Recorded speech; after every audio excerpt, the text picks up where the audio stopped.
Hello friends, আমার কিচেনে আপনাদের স্বাগত। আজকে আমি এই ভিডিওটাতে গুড় চিনি ছাড়াই একটা হেলদি লাড্ডু রেসিপি আপনাদের সাথে শেয়ার করব। তবে দেরি না করে চলুন ভিডিওটা শুরু করি।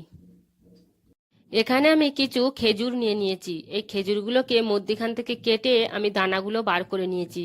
এবার এগুলোকে একটা মিক্সার জারে দিয়ে আমি একটু অল্প করে পানি দিয়ে একটা পেস্ট মতো বানিয়ে নেব। এখানে আমি কিছু বীজ নিয়ে নিয়েছি, যেমন 4 রকমের বীজ আছে এখানে, আর একটু সাদা তিল আমি নিয়ে নিয়েছি।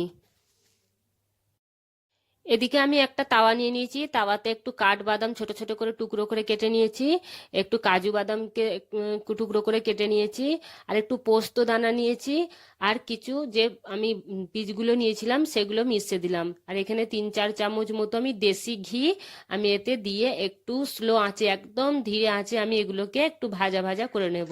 মানে একটু কালারটা যেন চেঞ্জ হয়ে যায় সেরকম মতো ভাজা ভাজা করে নিতে হবে। এগুলো সব ভাজা ভাজা হয়ে গেছে। এবার আমি এগুলোকে তুলে একটু ঠান্ডা করে নেব। আমি ওই ফ্রাই প্যানে আরও একটু 3-4 চামচ মতো ঘি দিয়ে দিয়েছি।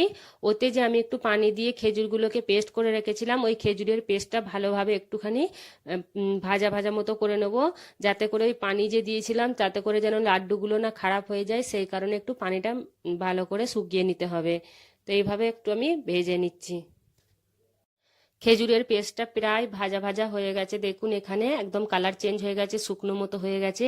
এবার যে আমি ড্রাই ফ্রুটসগুলো ভেজে রেখেছিলাম ওইগুলো দিয়ে দিলাম, দিয়ে ভালো করে নেড়ে চেড়ে মিক্স করে নিতে হবে আমাদেরকে খেজুরগুলোর সাথে, যেন খেজুরের পেস্টটার সাথে ভালোভাবে মিশে যায় এই ড্রাই ফ্রুটসগুলো।